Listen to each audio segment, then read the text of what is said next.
بسم اللہ الرحمن الرحیم الحمد للہ والصلاۃ والسلام علی اہلہا وقال الحکیم وهو اصدق القائلین اعوذ باللہ من الشیطان اللعین الرجیم بسم اللہ الرحمن الرحیم الذین قال لهم الناس ان الناس قد جمعوا لكم فاخشوهم فزادهم ایمانا وقالوا حسبنا اللہ ونعم الوکیل بسم اللہ الرحمن الرحیم الذین یبلغون رسالات اللہ ویخشونہ ولا یخشونہ احدا الا اللہ وکفی باللہ حسیبا۔ درود پڑھیں محمد وآل محمد پہ، اللہم صلی علی محمد وآل محمد وعجل فرجہم۔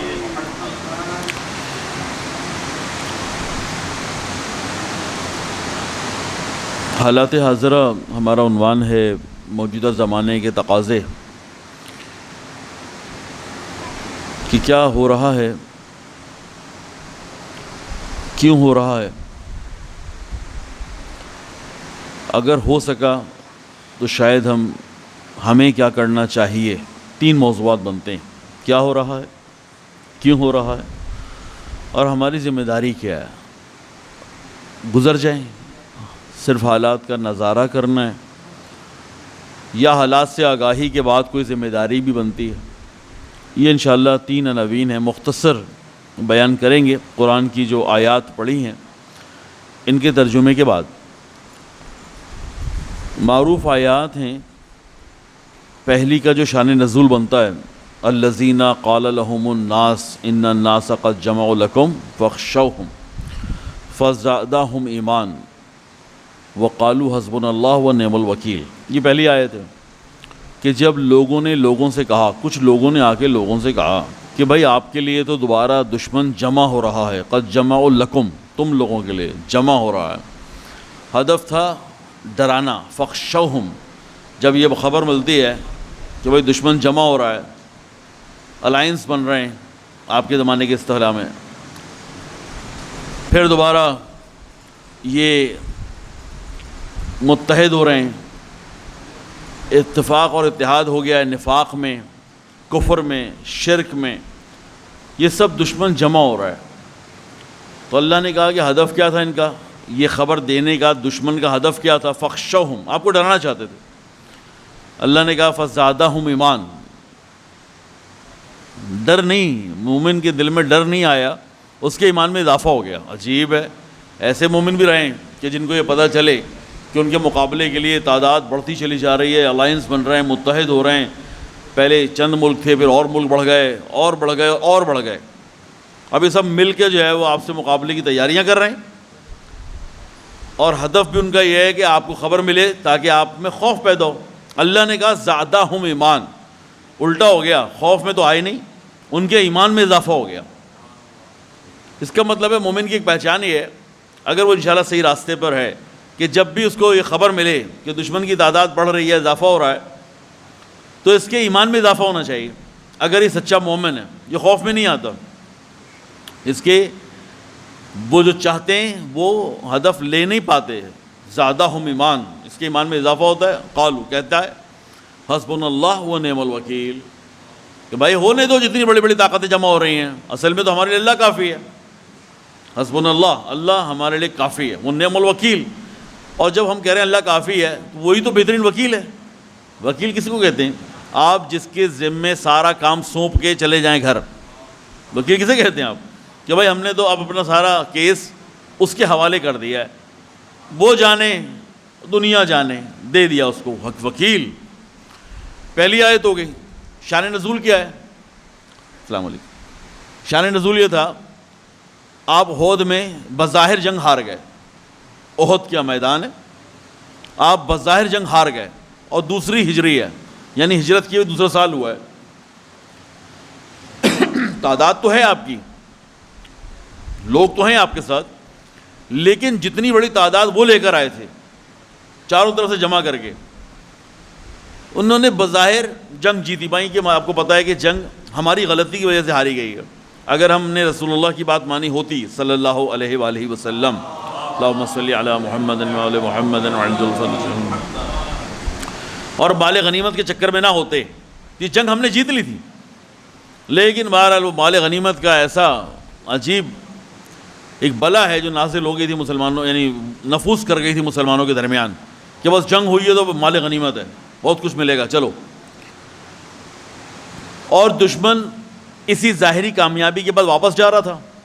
کسی نے وہاں جا کے کہا کہ آج تمہیں کامیابی مل گئی تھی، بدلہ لے لیتے، مسلمانوں سب کو مار دیتے، سب کو شہید کر دیتے، اسلام آج ختم ہو جاتا. ابو سفیان نے کہا بات تو ٹھیک ہے. اس نے پھر دوبارہ لشکر موڑا، جا رہا تھا وہ مکے کی طرف، واپس آیا. تو جب موڑا اس نے تو ان کے ایجنٹس تھے کہ جنہوں نے جا کے خبر دی ہے، یہ والی آیت وہاں پہ نازل ہوئی ہے کہ بھائی آپ تو خطرے میں ہیں، ابھی تو آپ میدان جنگ کے اندر ہیں، زخمیوں کو اٹھا رہے ہیں، شہداء کو دفنا رہے ہیں، ابھی آپ اس مرحلے میں، وہ دشمن واپس پلٹ رہا ہے. اب یہ تاثر تو یہی ملنا چاہیے کہ اگر ہم ایک بار ہار گئے اور ابھی اپنے زخمی سنبھال رہے ہیں، اپنے شہداء دفنا رہے ہیں، اور امیر حمزہ جیسا شخص شہید ہوا ہے جسے اسد اللہ و اسد رسولہ کہتے تھے، کہ جو اللہ کا بھی شیر تھا اور اللہ کے رسول کا بھی شیر تھا، یہ رسول خدا نے خود فرمایا. امیر حمزہ حیران ہو گئے کہ مجھے آپ شیر کہیں، سمجھ میں آتا ہے میں اللہ کا بھی شیر ہوں، یعنی مجھے آپ نے اتنا قبول کر لیا. کہا کہ بھائی آپ کی وجہ سے جو اسلام کو تقویت ملی ہے، آپ اللہ کے بھی شیر ہیں اور رسول اللہ کے بھی شیر ہیں، اسد اللہ. ان کی شہادت ہوئی ہو، حالات خراب، لوگ بھاگنے والے، آپ کو معلوم ہے فرار کر گئے تھے، کئی دن تک غائب رہے، پتہ ہی نہیں چلا ہیں کہاں، ایسے بھاگے تھے کچھ لوگ. یہ قرآن کی آیات ہیں، میں اپنی طرف سے نہیں کہہ رہا، قرآن کی آیات ہیں. فرار کرنے والے فرار کر گئے تھے. اب صورتحال تو سچویشن تو یہی بنتی ہے کہ ہم شکست بظاہر کھا کے بیٹھے ہوئے، زخمی اور شہداء کو سنبھال رہے ہیں. امیر حمزہ جیسا شخص ہمارے شہید ہو چکا ہے، اور ہمارے بہت سارے لوگ بھاگ گئے. چند لوگوں کے ساتھ ہم بیٹھے ہوئے اور ہمیں خبر ملے کہ بھائی دوبارہ جمع ہو رہے ہیں تمہارے لیے، تو کیا حالت بنتی ہے؟ نیچرل تو یہی ہونا چاہیے کہ ہم خوف میں آ جائیں، اور ہدف بھی یہ تھا الذین قال لهم الناس ان الناس قد جمعوا لكم فاخشوهم، آپ کو ڈرانا ہی چاہتے تھے. اللہ نے کہا نہیں، خوف تو نہیں آیا، زادہم ایمان، ان کے ایمان میں اضافہ ہو گیا. میں نے کہا مومن کی پہچان جب بھی آپ کو پتہ چلے، راستہ آپ کا ٹھیک ہونا چاہیے، راستہ ٹھیک ہونا چاہیے، ٹھیک راستے پر جب بھی آپ کو پتہ چلے دشمن جمع ہو رہا ہے، سمجھ جائیں کہ آپ کے انشاءاللہ ایمان میں تقویت کا سبب بنے گا یہ عمل، اور نہیں بنے گا کمزور خوف، اس کا مطلب ہے آپ کا ایمان خطرے میں. اسے پکڑیں. قرآن کی آیت میری اپنی طرف سے کوئی وضاحت نہیں تھی. اور آپ یہاں پہ کہیں گے انشاءاللہ حسبنا اللہ و نعم الوکیل، کہ ہمارے لیے اللہ کافی ہے، ہم نے تو اپنے سارے کام اللہ کے سپورٹ کر دیے. ویسے یہ حسبنا اللہ و نعم الوکیل میں کئی مرتبہ میڈیا پہ کہہ چکا ہوں کہ جتنا میں نے اپنی زندگی میں ان چند سالوں میں سنا ہے نا، یعنی یمنیوں سے اور غزہ کے فلسطینی مسلمانوں سے، حسبنا اللہ و نعم الوکیل، بھائی تمہارا سارا خاندان مر گیا ہے، حسبنا اللہ و نعم الوکیل، ارے تمہارے سارے بہن بھائی شہید ہو گئے، حسبنا اللہ و نعم الوکیل، شاید تمہارا گھر گر گیا ہے، وہ حسبنا اللہ و نعم الوکیل. کون ہو بھائی تم لوگ؟ یہ تو ہیں فلسطینی، غزہ میں یمن میں چلے جائیے. ابھی تو تمہارے کم سے کم جو پہلے مرحلے میں جمع کیا تھا سعودی عربیہ نے 36 ملک تھے، اور آہستہ آہستہ وہ 64 ملک ہو گئے تھے. 64 ملکوں نے 8 سال تک بمباری کی ہے یمن کے اوپر، جن کا انفراسٹرکچر پورا ہی ختم ہو گیا تھا. نہ سڑکیں بچی تھیں، نہ اسکول بچے تھے، نہ مساجد بچی تھیں، نہ کوئی پاور پلانٹ تھا، سب ختم ہو گیا تھا. اب تم لوگ دوبارہ سے عالمی جنگ میں کود رہے ہو. تمہاری جنگ تو نہیں ہے، غزہ کی جنگ ہے. تم سے 2000 کلومیٹر کا فاصلہ ہے، 2000 کلومیٹر کا، تم لوگ کود رہے ہو. ڈرتے نہیں ہو؟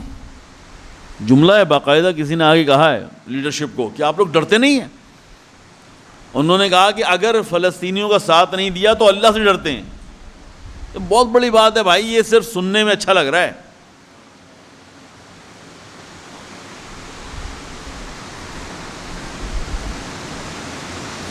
حملہ ہو جائے محمدی ڈیرے کے شیعوں پہ، ہمارے حملے کے بعد، پہلے ہم پر ہوا ہو پھر ان کے اوپر ہو جائے، اور ہم لوگ جو ہے وہ یہاں سے ان کی مدد کے لیے نکلیں.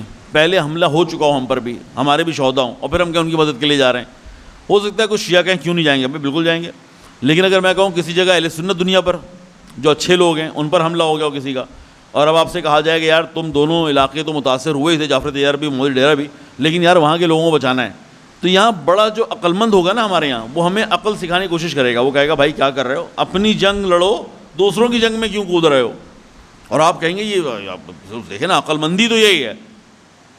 یہ عقل مندی نہیں ہے, یہ آپ کی نگاہ میں عقل مندی ہے. اسے مولا کائنات کی زبان میں چالاکیاں کہتے ہیں, عقل مندی نہیں کہتے, اسے چالاکیاں کہتے ہیں, عیاریاں کہتے ہیں. عقل مندی وہ ہوتی ہے کہ جو ہر حال میں تلاش کرے کہ میرا خدا مجھ سے کیا چاہتا ہے. اگر وہ کہیں پہنچ جائے اس نتیجے پہ کہ میرا خدا مجھ سے کیا چاہتا ہے, بھائی پھر گھر تباہ ہوتا ہو جائے. اللہ چاہتا ہے نا کام کرو, گھر تباہ ہوتا ہو جائے, شہادتیں ملتی ہیں ہو جائیں, عزتوں پر ہاتھ ڈلتا ہے ڈل جائے. اللہ کیا چاہتا ہے. اوائل اسلام کے لوگ اس وقت دوبارہ وجود میں آ رہے ہیں, مطمئن ہو جائیے. اوائل اسلام جو لوگ الحمدللہ اس جذبے کے ساتھ رسول اللہ کا ساتھ دیا کرتے تھے, ہم اسی جذبے کو دیکھ رہے ہیں اس وقت یمن میں, غزہ میں. اور آہستہ آہستہ انشاءاللہ آپ اس کو شاید آخری میں نتیجہ دیتا ہوں اس بات کا. یہ ہو گئی پہلی آیت اور شان نزول, اور سمجھ میں آ گیا آپ کے. دوسری آیت ہم نے کیا پڑھی, بسم اللہ الرحمن الرحیم, الذین یبلغون رسالات اللہ, وہ لوگ کہ جو تبلیغ کرتے ہیں اللہ کے رسائل کو, رسالتوں کو. لیٹر کو عربی میں رسالت کہا جاتا ہے, لیکن یہاں پر آپ رسالت سے مراد لیٹر تو نہیں لیں گے. جو انبیاء کے ذمے اللہ نے لگایا ہے, نبوت کے ذمے لگایا ہے, وحی کے ذریعے سے پہنچا ہے, وہ جو تبلیغ دین کا کام ہے اسے آپ کہتے ہیں رسالت, جو تبلیغ دین کا کام ہے. لیکن یہاں پر الذین یبلغون رسالت اللہ میں یہ نہیں کہا کہ وہ جو انبیاء کے اوپر رسالت آئی ہے وہ جو اس کی تبلیغ کرتے ہیں, وہ جو ائمہ پر رسالت آئی ہے جو اس کی تبلیغ کرتے ہیں. نہیں, یہاں نہ انبیاء نہ ائمہ, یا عام لوگوں کی طرف مخاطب ہو کے اللہ نے کہا الذین یبلغون رسالات اللہ, کہ جو لوگ اللہ کے پیغام کو تبلیغ کرتے ہیں, پہنچاتے ہیں. وَيَخْشَوْنَهُ, اور صرف اسی سے ڈرتے ہیں. اللہ کے پیغام کو پہنچاتے ہیں, وَيَخْشَوْنَهُ, اور اسی سے ڈرتے ہیں. کیا مطلب؟ اللہ کے پیغام کو پہنچانے میں کسی اور سے بھی ڈرا جا سکتا ہے, کیوں نہیں؟ آپ اللہ کے پیغام کو, تبلیغ دین کو, جب رسول خدا خود آگے بڑھا رہے ہیں بات کو, انبیاء بڑھا رہے ہیں بات کو, تو کیا عوام ان کے اوپر حملہ آور نہیں ہو رہی یا نہیں ہو رہی؟ آیا عوام نے ان کے اوپر ان کی بات کا انکار کیا نہیں کیا؟ ہر نبی کو جھٹلایا گیا. آیا ہر نبی کے خلاف سازش ہوئی یا نہیں ہوئی؟ ہر نبی کے خلاف سازش ہوئی. آیا حتیٰ کہ سازش قتل کی ہوئی یا نہیں ہوئی؟ سارے ائمہ, سارے انبیاء, رسول خدا تک ہوا یا نہیں ہوا؟ سب مل کے آئے تھے نا, جس کو آپ لیلۃ المبیت کہتے ہیں, وہ رات کے جب مولا کائنات نے رسول اللہ کے بستر پر گزاری. یہ تو سب آگے تھے مل کے مارنے کے لیے. تو اس کا مطلب یہ ہے کہ جب آپ اللہ کے دین کو پہنچا رہے ہوتے تو خطرہ تو ہوتا ہے. نہیں بھائی, کوئی ایسا دین ہمیں بتائیے, نہیں, ہمیں دین کے کچھ ایسے پارٹ بتائیے کہ جن میں کوئی خطرہ نہ ہو, کوئی مخالف ہی نہ ہو. اللہ کے بندوں, ایسا دین کا کوئی بھی حصہ نہیں ہے کہ جس سے تمہارے مقابلے میں کوئی نہیں آئے گا.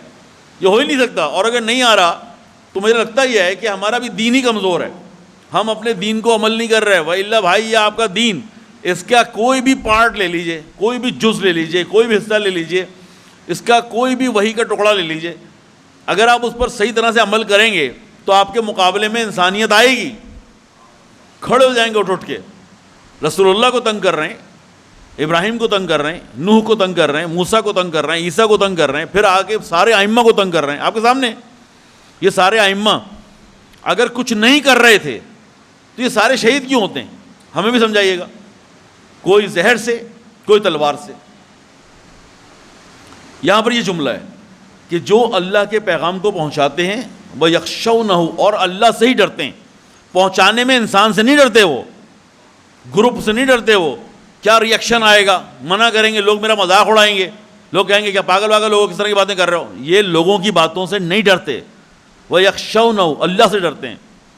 آگے کہا وَلَا يَخْشَوْنَهُ أَحَدًا إِلَّا اللَّهُ, عجیب تاکید کہ یہ اللہ کے علاوہ کسی سے نہیں ڈرتے ہیں. ارے آپ نے کہہ تو دیا ایک بار, پہلی دفعہ کہہ تو دیا, يَخْشَوْنَهُ میں کہہ دیا آپ نے کہ اللہ سے ڈرتے ہیں. نہیں, اب ہم تاکید کر رہے ہیں تم اللہ کے دین کو پہنچانا چاہ رہے ہو, بڑا ریئیکشنز آ سکتے ہیں.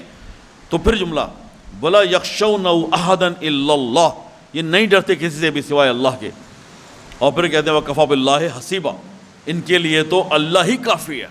پھر تیسری مرتبہ تاکید ہے, یعنی اللہ ہی کافی ہے. اوہ, اس کا مطلب ہے پیغام کو پہنچانے میں مشکلات اتنی ہیں کہ اللہ بار بار کہے گا کہ بھائی خوف نہیں کرو, مجھ سے ڈرو, خالی کوئی پریشانی کی بات نہیں ہے, میں ہوں نا, مجھے اپنے لیے مجھے بس کافی ہوں, میں تمہارے لیے کافی ہوں, 3 دفعہ. تو اس کا مطلب ہے کہ اللہ کے پیغام کو پہنچانے میں خطرات تو ہیں. یہ دوسری آیت کا ترجمہ ہو گیا. کلیئر ہو گئی بات؟ اور اگر آپ چاہیں کہ خالی اسی طرح کی آیات سناتا رہوں تو میں انشاءاللہ خدا توفیق دے تلاش کر کے آپ کو آیات سنا سکتا ہوں کہ جس میں آپ کو یہ ایک فارمولہ مل رہا ہے, وہ یہ ہے کہ اللہ کے دین کو پہنچانے میں مشکلات آپ کے سامنے آنی ہیں. اللہ کے دین کو کوئی ایسا موضوع دین کا جو اس کو میں پھیلاؤں تو پھر جو ہے نا مجھ پہ کوئی پریشانی نہ آئے. تو بھائی معذرت کے ساتھ جو اللہ کا دین اسلام اور آج کی موجودہ شکل تشیع, اس میں ایسا کوئی بھی جز ایسا نہیں ہے. عیسائی ہو جاؤ, یہودی ہو جاؤ, اور اگر اہل سنت مراد یہ کہ رہنا مسلمانی ہے تو پھر ہری پگڑی پہن لو, ہری پگڑیاں پہن لو, کتھئی پگڑیاں پہن لو اور ہلتے رہو جھلتے رہو, بس ٹھیک ہے, یہ والا دین ٹھیک ہے, تمہیں کوئی کچھ نہیں کہے گا. لیکن اگر تم نے رسول اللہ کا, قرآن کا اور پھر بعد میں علی کا دین پھیلایا تو بھائی پھر مشکلات ہیں. یہ بات کلیئر ہو گئی. 2 باتیں آیات فارمولہ سمجھ گئے انشاءاللہ. پہلی بات میری مکمل ہو گیا, میں دوسرے مرحلے میں داخل ہو رہا ہوں. درود پڑھیں محمد والے محمد.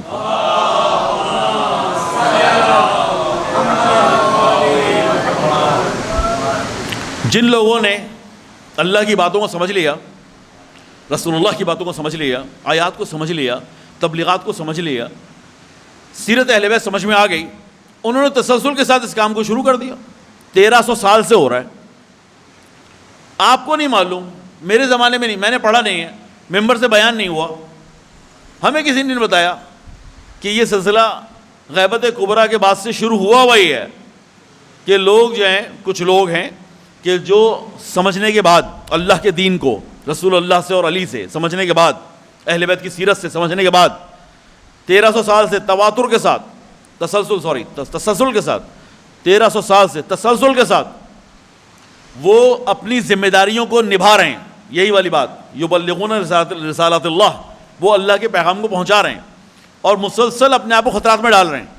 اور یہ خطرات اس حد تک ہیں کہ ان کی جانیں چلی جاتی ہیں. صرف جانیں نہیں, آہستہ آہستہ ان کے بنائے ہوئے مدارس, ان کے بنائے ہوئے لائبریریاں, ان کے بنائے ہوئے مرکز, سسٹمز سب تباہ ہو جاتے ہیں. دیکھیے گا کبھی شیخ مفید سے شروع کیجئے, شیخ مفید سے اللہ رحمہ سے آپ شروع کیجئے اور امام خمینی تک آ جائیے. یہ تسلسل ہے 1300 سال کا, 1200 سال کا تسلسل ہے. یعنی آپ نے کب کہا, آپ نے کہا کہ 260 ہجری میں غیبت کبریٰ شروع ہو رہی ہے, 260-61 ہجری میں غیبت کبریٰ شروع ہو رہی ہے. اس کے بعد سے آج 1400 کچھ ہو گئے نا ہم پہنچے میں, یعنی پورا 1200 سال یہ جو تشیع آج الحمدللہ رب العالمین اپنی اصل شکل میں ہونے کے ساتھ ہمارے پاس جو موجود ہے, اپنی اصل شکل میں ہمارے پاس موجود ہے. آپ کا دعویٰ ہے کہ اصول تبدیل نہیں ہوئے تشیع کے, آپ تک پہنچ گئے پورے اصول, وہ تبدیل نہیں ہوئے. ہاں شاید فروعات بھی تبدیل نہیں ہوئی, فروعات بھی آپ تک پہنچ گئی ہیں. پھر کیا تبدیلی ہوئی ہے؟ مجھے لگتا ہے کہ رسومات میں تبدیلی ہوئی ہے. یہ کوئی بڑا مسئلہ نہیں ہے. اصول میں ہوا ہے نہیں.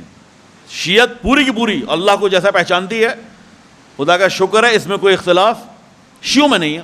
رسول اللہ کے بارے میں نہیں ہے, امامت کے بارے میں نہیں ہے, اچھا قیامت اور عدالت کے بارے میں نہیں ہے. اوہ گڈ, یعنی اس کا مطلب اصول میں کوئی اختلاف, اور یہ بہترین شکل میں آپ کے پاس موجود ہے. آئیے فروع دین میں, کیا فروع دین میں اختلاف ہے؟ فروع دین میں اختلاف کیا؟ نماز کوئی کہتا ہے جی ہاں کہ بھائی نماز ٹھیک ہے, کوئی کہتا ہے نماز پڑھنی نہیں ہے. نہیں ایسی کوئی بات نہیں ہے. وہ بیچارہ جو کہہ رہا ہے وہ بھی تھوڑا سا ایسے ہی ہو گیا ہے, کہیں اور بیٹھے گا سیدھا ہو جائے گا. وہ ہمارے مقابلے میں کہیں آ جاتا ہے تو کہتا ہے بھائی نہیں پڑھنی ہے, جاؤ ہم علی کرتے رہیں گے. لیکن یہ جب بعد میں ادھر ہوتا ہے تو صحیح ہو جاتا ہے. یہ صرف گڑبڑ. لیکن الحمدللہ یہ نہیں کہہ سکتے آپ کہ ایک بہت بڑا گروپ ہے جو کہتا ہے نماز پڑھنی نہیں ہے. نہیں, ایسا نہیں. ہمارا فروع دین میں بھی کوئی اختلاف نہیں ہے. روزے پر کوئی اختلاف نہیں ہے, حج جانے پر کوئی اختلاف, خمس دینے پر کوئی اختلاف نہیں. دے رہا اور بات ہے, پریکٹیکل مسلمان یا پریکٹیکل شیعہ نہیں ہے, یہ الگ بحث ہے. لیکن میں بات کر رہا ہوں عقائد کی، نظریات کی، اس میں ہمارا کوئی اختلاف نہیں۔ اب آ جائیں رسومات پہ، یہ تیسری چیز ہوتی ہے، یہ جو ہم کر رہے ہوتے ہیں، یہ جس کے اوپر یعنی مثلا کربلا منانی ہے، عزاداری کرنی ہے، ٹھیک ہے، ابھی جو عزاداری ہم کر رہے ہوتے ہیں اس کے فہم کی بات نہیں کر رہا، وہ عقیدہ ہے ہمارا کیوں کر رہے ہیں، اور الحمدللہ کیا کر رہے ہیں یہ بھی ہمیں پتہ ہے۔ اختلاف ہوتا ہے کیسے کر رہے ہیں پر، یہ جو کیسے کر رہے ہیں کے اوپر ہے نا، یہ کوئی بڑا اختلاف نہیں ہے۔ کیا مطلب یہ تو آپ نہیں کر سکتے نا کہ آپ کہیں بھائی جیسے پاکستان کا شیعہ عزاداری کرتا ہے ایران کے شیعوں کو بھی ویسے ہی کرنی چاہیے، کیا آپ کہہ سکتے ہیں یہ بات؟ اللہ کے بندوں، وہ ایک خاص ماحول ہے، خاص مراحل سے گزرے ہیں، ان کو پتہ ہے وہاں پہ عزاداری کیسے کرنی ہے، آپ کو پتہ ہے آپ کو کیسے کرنی ہے۔ آپ کہیں نہیں، اگر پاکستان میں اور خصوصاً شیعوں کے عزاداری کے اوپر انڈیا کی عزاداری کے اثرات ہیں، اس کو نہیں ہونا چاہیے، تو میں کہوں گا بھائی یہ کیسے ہو سکتا ہے جب ہم نے گزاری زندگی ان کے درمیان ہے کم سے کم 1100 سال، تو وہ اثرات تو ہم نے لے لیے، وہ تو ہم پر آئیں گے ہی آئیں گے۔ نہیں تو آپ بالکل خالص، اللہ کے بندے، خالص عزاداری کہاں ڈھونڈیں گے 1300 سال کے اندر؟ کیونکہ ہم کہیں عراقیوں کی خالص ہے، آپ کہیں گے نہیں یار وہ ایک عجیب سا کام کرتے ہیں، وہ عجیب سا ہے، اوکے ہو گیا۔ ہم ایرانیوں کی خالص ہے، نہیں، ایرانی ایک ایسا کام کرتے ہیں جو پاکستانیوں کی خالص ہے، افغانیوں کی خالص ہے، حجازیوں کی خالص ہے، بحرینیوں کی خالص ہے۔ تو آپ کہیں کا بھی یہ نہیں کہہ سکتے کہ یہ وہ عزاداری ہو رہی ہے کہ جو اہل بیت علیہم السلام نے آپ کو سکھائی تھی، نہیں، آپ یہ نہیں کہہ سکتے۔ اس کا مطلب وہ کہ رسومات میں تھوڑے بہت مسائل ہو سکتے ہیں۔ نتیجہ کیا نکلا ہماری گفتگو کا؟ وہ یہ تھا کہ ہم 1300 سال کی علماء، مجتہدین، فقہا، مرجعیتوں کی کوشش سے، 1300 سال کی علماء، فقہا، مجتہدین اور مرجعیتوں کی کوششوں سے، ان کی قربانیوں سے، ان کی شہادتیں دینے سے ہم الحمدللہ ہم نے اپنا اصول بھی بچا لیا اور ہم نے اپنا فروع بھی بچا لیا۔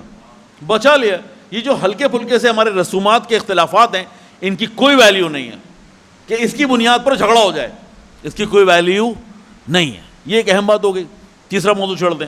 تیسرا موضوع یہ ہے کہ آیا یہ سب کے سب اپنے زمانے میں ایک ہی طریقے کے کام کرتے رہے؟ تو آپ کہیں گے نہیں بھائی، روش میں تبدیلی ہے، جیسے اہل بیت علیہم السلام کی روش میں تبدیلی ہے۔ یا تو آپ مجھے کہہ دیجئے کہ جو انداز مولا کائنات کا تھا وہی انداز امام حسن علیہ السلام کا تھا، کہہ سکتے ہیں آپ لوگ؟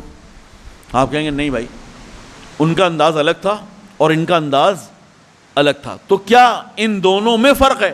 نہیں، تقاضے میں فرق ہے، زمانے میں فرق ہے، حالات میں فرق ہے۔ فرق حالات میں ہوتا ہے، اہل بیت میں نہیں ہوتا ہے۔ اہل بیت کیا مطلب؟ سمجھانے کے لیے، اگر یہ کربلا امام حسین کے بجائے امام حسن علیہ السلام کے زمانے میں برپا ہوتی تو آیا یہاں پر حسن حسین نہیں بن جاتا؟ ہاں یا نہ؟ ارے آپ حسن حسین، میں کہہ رہا ہوں اگر چھٹے امام کے زمانے میں کربلا برپا ہوتی تو آپ دیکھتے کہ صادق بھی، امام جعفر صادق علیہ السلام بھی امام حسین بن گئے۔ اس میں یعنی یہ اپنے عقیدے کو صحیح کریں۔ نہیں، ایک امام جو ہے وہ سخی ہے، دوسرا امام جو ہے وہ شجاع ہے، تیسرا امام جو ہے فرض کریں وہ کوئی اور صفت ہے۔ ہاں، یہ حالات کے تقاضے تھے کہ ان کی یہ صفت باہر آئی، لیکن اگر حسن کی جگہ حسین ہوتے، چھٹے امام کی جگہ پہ 8ویں امام ہوتے، 8ویں امام کی جگہ 10ویں امام ہوتے، اور 10ویں امام کی جگہ فرض کریں 12ویں امام ہوتے، تو یہ سب لوگ وہی کرتے جو زمانے کا تقاضا تھا۔ یہ اہل بیت کی خوبصورتی ہے۔ تو جب اہل بیت کے زمانے ایک طرح سے نہیں تھے اور ان کی روشوں میں فرق ہے، اصول میں نہیں فرق ہے، عقائد میں نہیں فرق ہے، عمل میں فرق ہے۔ کیوں ہے؟ کیونکہ آپ نے کہا کہ یہاں پر مجبوری ہے علاقے کی وجہ سے، یعنی تقاضوں کی وجہ سے۔ بالکل یہی بات میں آپ سے کہنا چاہ رہا ہوں کہ آپ کے زمانے میں جب یہ اجتہاد، آپ کے زمانے کا اجتہاد، آپ کہیں وہ والی روش کیوں نہیں اپنا رہے جو شیخ مفید نے اپنائی تھی، شیخ توسی نے اپنائی تھی، وہ اپنائے نا۔ یہ تو عجیب سی لگ رہی ہے۔ اللہ کے بندوں، یہ مجتہدین زمانے کے تقاضوں کو دیکھنے کے بعد انہی فروعات اور اصولوں سے، جس کو ہم کہتے ہیں قرآن اور روایات، ہم کہتے ہیں قرآن اور سیرت، ہم کہتے ہیں قرآن اور اہل بیت، وہ ان سے استفادہ کرتے ہوئے اپنے زمانے کے تقاضے کے مطابق فیصلہ کرتے ہیں کہ مجھے کیا کرنا ہے۔ اب آپ کہیں نہیں، خمینی تھوڑے سے سخت لگ رہے ہیں، خوئی صاحب تھوڑے سے نرم لگ رہے ہیں، سیستانی صاحب کی روش اور ہے، امام خامنہئی کی روش کچھ اور ہے، تو میں آپ سے کہوں گا کہ بھائی آپ کا مسئلہ یہ ہے کہ ابھی تک آپ نے زمانوں کے تقاضوں کو نہیں سمجھا۔ آپ تقاضے سمجھ لیتے، آپ خود تو خود جسٹیفائی کرتے کہ ان کی روش کیوں ہے، ان کی روش ایسی کیوں ہے، ان کی روش ایسی کیوں ہے، ان کی روش ایسی کیوں ہے۔ یہ زمانے کے تقاضے کا مسئلہ ہے۔ اب اگر یہ بات بھی کلیئر ہو گئی تو ہم سارے علماء، مجتہدین، فقہا پوری 1200 سال کی تاریخ کو کسی اس نگاہ سے دیکھیں کہ سب کی روش ایک ہونی چاہیے، تو میں آپ سے کہوں گا یہ غلط فہمی ہے. جب اہل بیت علیہ السلام کی روش ایک نہیں ہے تو ہم کیسے کہہ سکتے ہیں کہ مجتہدین و فقہا کی روش ایک ہونی چاہیے؟ زمانے کا تقاضا، اسے یاد رکھیے گا، بڑا امپورٹنٹ موضوع ہے یہ. بات ہماری تیسری ختم ہو گئی، چوتھا موضوع حالات میں داخل ہو گئے ہم. جب آپ لوگوں نے یعنی انشاءاللہ شعوری آنکھ کھولی، آنکھ تو آپ کی بہت پہلے سے کھلی ہوئی ہے، جب شعوری آنکھ کھولی تو آپ نے دیکھا کہ عجیب سی بات ہے، تشیع کے مرکز بنا ہوا ایران، جہاں پر ایک فقیہ مجتہد جو پہلے بھی ہوتے تھے، لیکن یہ ایک عجیب سی شخصیت تھی خمینی کہ جو قانع نہیں ہوا کہ مجتہد کا کام، فقیہ کا کام محدود ہے کہ ہم تبلیغات کریں گے خالی نماز کی، روزے کی، حج کی، زکوٰۃ کی، خمس کی، نہیں، یہ سب ہم کرتے رہیں. اور دشمن جو بادشاہ بن کے بیٹھا ایران کے اوپر، امریکہ جیسا دشمن جو باہر ہے، وہ مل کے ہمارے ملک کی ساری دولت کو لوٹ لیں. یعنی آئل وہ لے جائیں، گیس وہ لے جائیں، ہر چیز، ٹیلنٹ وہ لے جائیں. ہمارا ملک خالی ہو رہا ہے، ہمارا ملک خالی ہو رہا ہے. میں آپ کو مثال دیتا ہوں، سمجھ میں آ جائے گا. بزرگوں کو یاد ہوگا، جوانوں کو یاد نہیں.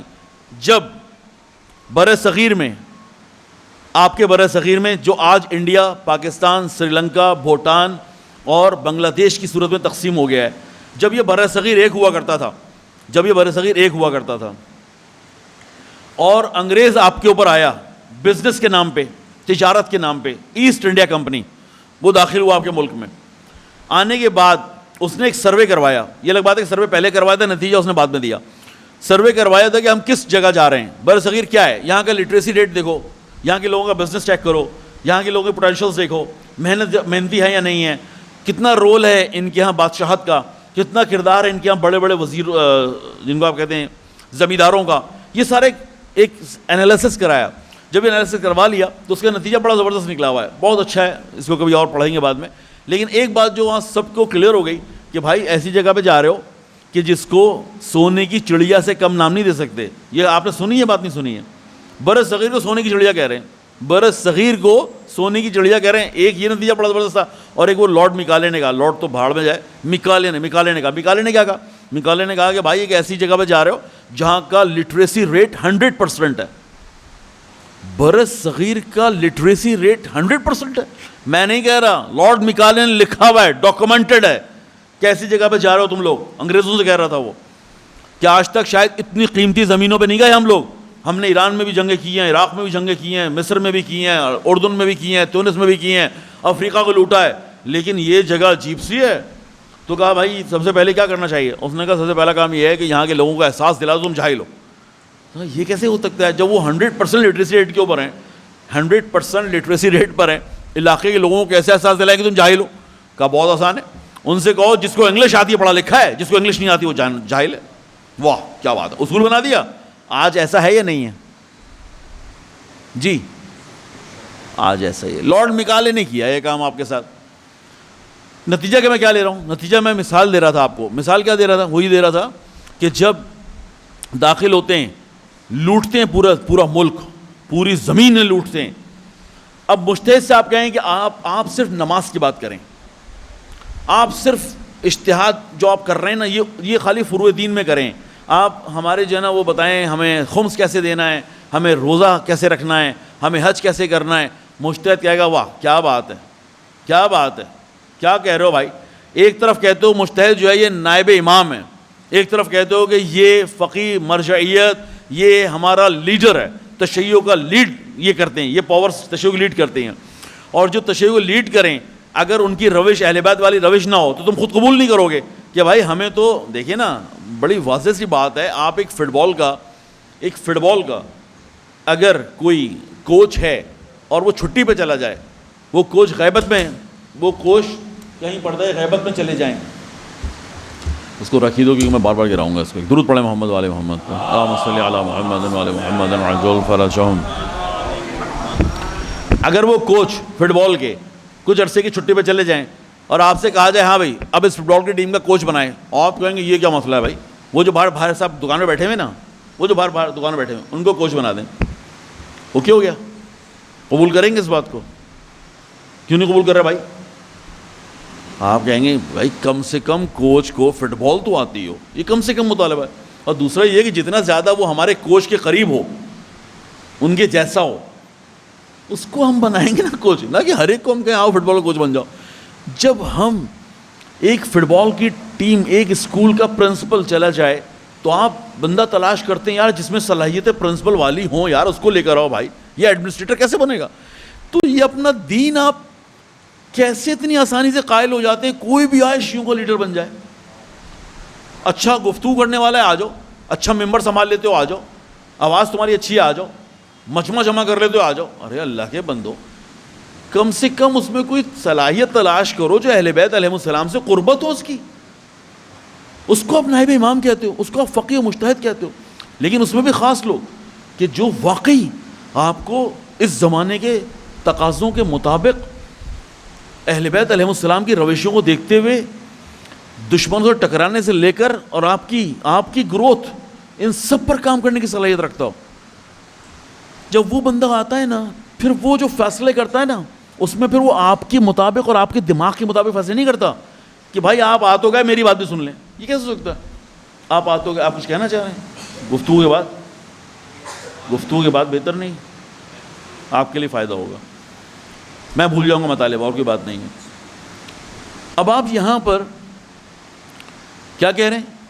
آپ یہ کہنا چاہ رہے ہیں کہ ہماری سمجھ میں بات نہیں آ رہی کہ جو سٹیپس اٹھ رہے ہیں اس وقت غزہ کے لیے, اتنی بڑی قربانی شیعوں نے دے دی. کتنی بڑی قربانی دی ہے,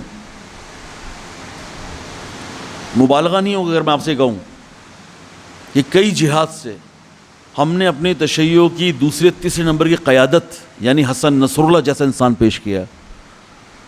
ابھی سمجھ میں اگر آپ اپنی دماغ سے سوچتے رہیں نہیں آئے گا آپ کی سمجھ میں, آپ کو نہیں معلوم, بہت ساری باتیں آپ کو نہیں معلوم, آپ نے ریسرچ محنت نہیں کی ہوئی. یہ نہیں کہ دنیا میں واضح نہیں ہے, میں نے محنت نہیں کی ہوئی, مجھے اس لیے پتہ نہیں کہ ہوا کیا, کہ میں نے قرآن نہیں پڑھا ہوا, مجھے یہودیوں کے بارے میں علم نہیں تھا, مجھے بنی اسرائیل کا نہیں پتہ تھا, مجھے حضرت موسیٰ علیہ السلام کی یہ قوم جو دعویٰ کرتی ہے موسیٰ کی قوم ہے, ہم نے پڑھا نہیں تھا قرآن کہتا کیا رہا ہے ان کے بارے میں. یہ اشد الناس عداوۃ للذین آمنوا والیہود, یہ کیا ہے؟ یہ قرآن کی آیت یہ کیا کہنا چاہ رہی ہے کہ دنیا میں سب سے خطرناک لوگ جو مومنین کے دشمن ہیں وہ یہود ہیں. ہمارے سامنے کبھی اس آیت کو بیان نہیں کیا گیا, والذین اشرکوا, اور وہ لوگ جو مشرک ہیں, ہمیں اس طرح بتایا نہیں گیا کہ یہ ہیں کون لوگ, یہ کیا چاہتے ہیں, ان کا ہدف کیا ہے یہ دنیا پہ. اب یہ فقیہ مجتہد نائب امام کو پتہ ہوتا ہے, اس کی سمجھ میں آتا ہے کہ بھائی کہاں ہم نے آگے بڑھنا ہے, کہاں ہم نے پیچھے ہٹنا ہے, کب ہم نے آگے بڑھنا ہے, کب ہم نے پیچھے ہٹنا ہے. یہ اس کو ہم کہتے ہیں اجتہاد, آسان زبان میں اس کو ہم اجتہاد کہتے ہیں. اس اجتہادی مراحل کو گزرے بغیر وہ شخصیت اتنی بڑی بات کر نہیں سکتی. جب وہ کرتی ہے نا تو بھائی پھر آپ مطمئن ہو جائیے کہ اس کے دماغ میں یہ خدائی پیغام ہوتا ہے, یہ الہی پیغام ہوتا ہے جو وہ آپ کو آگے بڑھا رہا ہوتا ہے. اس کے ذمے ہوتی ہے یہ بات, جتنے شہداء کا خون ہے وہ اس کے ذمے, ہمارے نہیں. ہمارے تو وظیفہ ہے, بس ذمہ داری کیا ہے یہ بتائیے, ہماری ذمہ داری کیا بنتی ہے ہمیں یہ بتائیے. ہم نے تو اپنے آپ کو مجتہد کے حوالے کیا ہے, ہم نے اپنے آپ کو فقیہ کے حوالے کیا ہے, ہمیں ہماری ذمہ داریاں بتائیے. اصل بات یہ ذمہ داریوں کو تعین اور اپنے زمانے میں فقیہ کی بات کو سمجھنا اور اس کی بنیاد پر اپنی ذمہ داری نبھانا, یہ 5واں موضوع تھا میرا. ختم ہو گئے. آخری موضوع حالات کیا ہیں؟ حالات یہ ہیں کہ آپ کو فقیہ نے اس قابل بنا دیا ہے, آج آپ کو مرجعیت نے, ولی فقیہ نے آپ کو اس قابل بنا دیا ہے کہ جب ٹرمپ صاحب کو لایا گیا, آئے نہیں ہیں. اگر آپ سمجھتے ہیں الیکشن میں جیت کے آ گئے, اس سے بڑی غلط فہمی کوئی نہیں ہے, اس سے بڑی غلط فہمی کوئی نہیں ہے.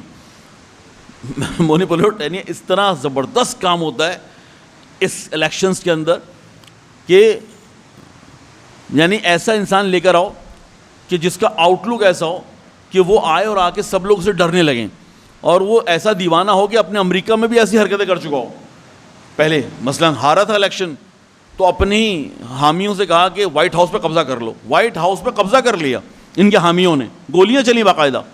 ٹرمپ صاحب جب ہارے, اب ایسا آدمی لے کر آؤ کہ جو دوبارہ سے, کیوں بھائی, کیونکہ ہمیں کچھ عرصے امریکہ میں اس طرح کا آدمی چاہیے کہ جو ایک بار جو کچھ غزہ فلسطین کی وجہ سے کمزوری آئی ہے یہودیوں میں اور اسرائیل میں, اس کا دوبارہ سے روپ بیٹھ جائے, دوبارہ سے ہم آئیں, بم مار دیں گے, میزائل مار دیں گے, اس کو آج یہ والا جہاز دے رہے ہیں, اس کو یہ والا جہاز دے رہے ہیں, ہم نے اسلامی ملک پہ پابندی لگا دی ہے, اب ہم کسی کو امداد نہیں دیں گے. اس کے بعد کیا, یہ لوگ جو ہیں ہی نہیں, ایران سے رابطہ کر رہے ہیں فلاں, چائنا, رشیا, انڈیا, ٹیرف لگا دیں گے. اچھا یہ ہمیں چاہیے, کینیڈا ہمارا حصہ بن جائے گا, آئرلینڈ ہمارا حصہ بن جائے گا, یا گرین لینڈ ہمارا حصہ بن جائے گا, واپس اپنے ملک میں لے جائیں گے. پابندی لگا دو, کوئی سرحدوں سے اندر داخل نہیں ہوگا, ٹیکسس کے اوپر یہ کرا دو, فلاں یہ کرا دو. یعنی آگے یہاں سے آغاز کیا ڈرانے والا کام, سب کو دنیا کو ڈرا رہے ہیں. ایسا لگ رہا ہے کہ اگر آپ نے بات نہیں مانی نا سب ملک گھبرا گئے, اگر آپ نے بات نہیں مانی ان کی تو آپ پر بہت کچھ ہونے والا ہے. یہ تاثر دیا گیا. لیکن جب آئے ایران کے مقابلے میں تو کہا ایران سے مذاکرات ہونے چاہیے. اگر آپ اسی بات کو سمجھ جاتے ہیں نا, جو دنیا میں اس طرح سے خوف پھیلانے کے بعد ایران کے مقابلے میں آگے میز پر بیٹھنے کے لیے تیار ہو جاتا ہے, تو آپ اپنی مقام اور اپنی منزلت کو سمجھیں کہ آپ کہاں پہنچے ہوئے ہیں. اس وقت آپ نے کون کون سے مراحل طے کیے ہیں. آپ اس جگہ کو دیکھیے, تشیع آج کہاں پر کھڑی ہے, اس کو دیکھیے. اب آپ کہیں کہ بھائی وہ تو بہرحال حالات تو ہے نا پھر بھی, اور ایران کے حالات اپنے خود بہت کمزور ہو رہے ہیں, فلاں ہو رہے ہیں, تو بھائی ہونے دو. یہ جو اسلامی روش پہ چل رہے ہوتے ہیں نا, یہ کبھی بھی اپنے حالات کو نہیں دیکھ رہے ہوتے, یہ اپنے اللہ کی طرف سے آئی ہوئی ذمہ داریوں کو دیکھ رہے ہوتے ہیں, جو ذرا ہمارے لیے سمجھنا مشکل ہے, کیونکہ ہمارے 12-13 سال اس طرح ہی گزرے غلامی کی نگاہوں, غلامی کے انداز میں, کہ ہمیں آزادانہ سوچنا مشکل ہو گیا ہے. اور معذرت کے ساتھ اب میں اس نتیجے پہنچا ہوں کہ جو ہمارے ساتھ دنیا کی اس تعلیمی سلسلے نے کیا ہے, اور ہمیں یہ کہہ کے کہ آپ کو بہت ایجوکیٹڈ بنا رہے ہیں, مجھے لگتا ہے وہ جو سوشل اینیمل کا لفظ انہوں نے ہمارے لیے استعمال کیا تھا, معلوم ہے آپ کو کہ ہمیں سوشل اینیمل کہہ کے انہوں نے سلیبس بنایا ہے, بلکہ پورا نظام بنایا ہے, ہم سوشل اینیمل ہیں. انہوں نے آہستہ آہستہ پوری دنیا کو واقعی اینیمل بنا دیا ہے, کہ آپ کو اس بات سے مطلب نہیں ہے کہ غزہ میں 30-35 ہزار بچے شہید ہو گئے, پیدا ہونے سے لے کر اور 12-13 سال تک کی عمر کے 35 ہزار بچے شہید ہو گئے. آپ نے تصویریں و ویڈیو دیکھی ہیں, انفارمیشن کا زمانہ تھا, آپ نے دیکھ لیا کہ ہمارے پاس جگہ ہی نہیں ہے کہ ہم بچے کو اٹھائیں, کفن پہنائیں اور دفنائیں. اس کے ماں باپ بھی شہید ہو گئے, اس لیے کوئی ہے ہی نہیں. وہ بیچارے جو ہیں وہ اپنے بچوں کے بچے پیچھے ڈھونڈ رہے ہیں.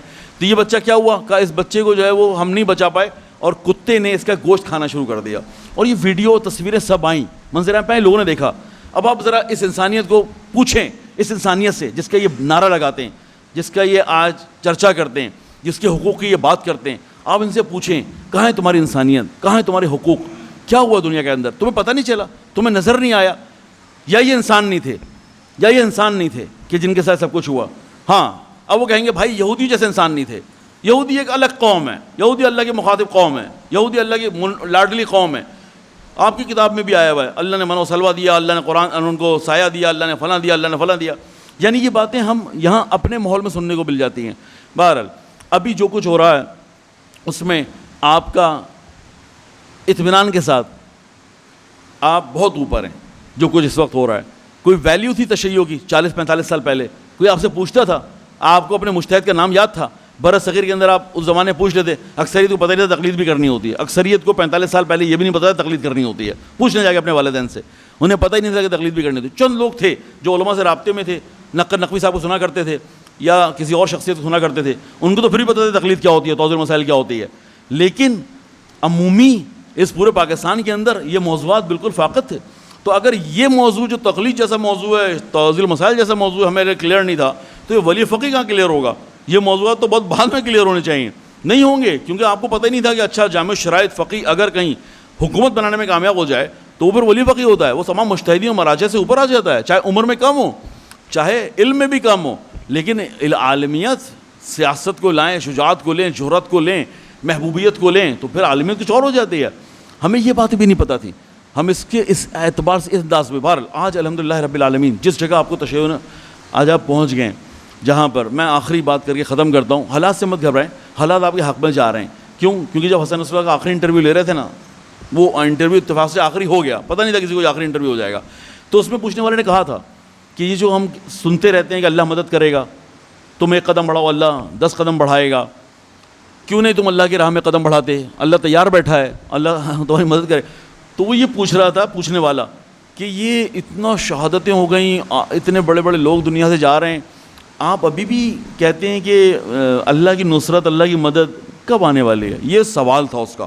حسن نصراللہ مسکرا دیے, یہ غزہ کے حالات ہو چکے ہیں, آپ کی یہ شاید آخری انٹرویو بن گیا آپ کی عمر کا, اور آپ مسکرا دیے. انہوں نے کہا دیکھو یہ بات میں نے نہیں کی ہے کہ اللہ کی مدد آئے گی, تم اللہ کے لیے قدم بڑھاؤ گے, اللہ تمہارا ساتھ دے گا, یہ میں نے نہیں کی ہے. یہ بات قرآن میں اللہ نے کی ہے, اور اللہ شوخینہ بھی کونے, یعنی فارسی میں ترجمہ ہوا تھا کہ اللہ کسی کا مذاق نہیں کرتا ہے, اللہ مذاق نہیں کرتا ہے کسی کے ساتھ. لیکن میری اور آپ کی غلطیاں یہ ہیں کہ ہم اپنے زمانے میں اپنی زندگیوں میں کامیابیوں کو تلاش کر رہے ہوتے ہیں.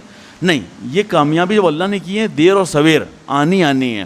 وَإِلَّا اگر آپ کہیں اس ذہنیت کے ہو گئے, ہم نے تو اپنے زمانے میں سب کو مرتے دیکھا ہے, ہم نے اپنے زمانے میں سب کو لٹتے دیکھا ہے, تو خدا نخواستہ آپ اگر کربلا میں ہوتے تو آپ یہ جملہ کہہ رہے ہوتے, لو کہاں جیتے حسین, سب تو شہید ہو گئے, کہاں جیتے حسین, زینب تو بازاروں میں تھی, کہاں جیتے حسین. بھائی اللہ کے بندوں, اس جیت کو, ہار کو اپنی عمر اور اپنے اندازے اور اپنے دماغ کے مطابق نہیں, اللہ کے وعدوں پر ایمان رکھو, وعدوں پر ایمان رکھو. یہ دنیا آپ کی ہے, یہ سب کچھ اللہ نے کہا ہے قرآن کے اندر. بسم اللہ الرحمن الرحیم وَلَقَدْ كَتَبْنَا فِي الزَّبُورِ مِن بَعْدِ الذِّكْرِ. کیا ہم نے تو زبور میں لکھا ہے ذکر کے بعد. کیا لکھا ہے آپ نے کہ ان الارض یرثها عبادی الصالحون. کیا ہم نے یہ زمین تو اپنے صالح بندوں کے حوالے کرنی ہے. اب جب یہ بات قرآن کے اندر لکھی ہوئی تو گھبرا کیوں رہے ہو؟ امریکہ ہو, چاہے اسرائیل ہو, چاہے برطانیہ ہو, چاہے فرانس ہو, چاہے منافقوں میں ترکی ہو, سعودی عربیہ ہو, عرب امارات ہو, اردن ہو, مصر ہو, کچھ بھی ہو, اصل میں آپ لوگوں کے ہاتھ میں یہ زمین آنی ہے. جنگ اس بات کی چل رہی ہے, جنگ اس بات کی چل رہی ہے. وہ دنیا پر حکومت کرنا چاہتے ہیں, انسان کی انسان پر حکومت کا لفظ استعمال کرتے ہیں, لیکن ہمیں پتہ ہے کہ انسان پر شیطان کی حکومت کی بات کرتے ہیں. بظاہر یہ کہتے ہیں ڈیموکریسی, انسان پر انسان کی حکومت, لیکن یہ آہستہ سے آپ کو پتہ چلے گا کہ شیطان کی انسان پر حکومت کی طرف جانا چاہتے ہیں. آپ کیا کہہ رہے ہیں؟ آپ کہہ رہے ہیں بالکل ہم بھی یہ کہتے ہیں حکومت ہونی چاہیے, لیکن ہم کہتے ہیں کہ اللہ کی حکومت, انسان پر اللہ کی حکومت, یہ ہے ہمارا بنیادی اختلاف. یہ رہے گا اور اس سلسلے میں جنگ جاری رہے گی, اور اس میں جتنی قربانی دینی پڑے میں دینی پڑیں گی. کیوں؟ کیونکہ بغیر قربانی, بغیر اثار, بغیر کوشش, بغیر زحمتوں میں آئے ہوئے آپ اپنے امام کو واپس لا نہیں سکیں گے. یہ بات یاد رکھیے گا. آپ کو آپ کے امام کو لے کر آنا ہے. یعنی کیا مطلب معجزہ نہیں ہوگا, وہ خود نہیں آئیں گے, آپ جیسے بھی ہوں آ جائیں گے, ایسا نہیں ہوگا. روایات یہ کہتی ہیں تیاری ہوگی, آمادگی ہوگی, انشاءاللہ امام محسوس کریں گے کہ اب میرے ماننے والوں کی تعداد اتنی ہو گئی ہے, اب میرے ماننے والے انشاءاللہ قربانی کے لیے تیار ہیں, جو پہلے کبھی تیار نہیں ہوئے, آج الحمدللہ بہت بڑے پیمانے پر تیار ہیں. خدا ہمیں انشاءاللہ اپنے امام, بلکہ پہلے کہیے اپنے اسلام کو, اپنی تشیع کو, اور سابقہ جتنی بھی کوششیں تشیع کی پرورش کے لیے ہوئی ہیں, خدا ہمیں ان کو سمجھنے کی توفیق عطا فرمائے. ہمیں خدا انشاءاللہ اسلام پر, قرآن پر عمل کرنے کی توفیق عطا فرمائے. خدا انشاءاللہ امام زمانہ کے ظہور میں تعجیل فرما. ہمیں امام کے سچے سپاہی بننے کی توفیق عطا فرما, اور امام کے سامنے شہادت جیسی عظیم نعمت سے سرفراز فرما. بہت شکریہ. درود پڑھ دے محمد و آل محمد پہ. اللہم صلی علی محمد و آل محمد.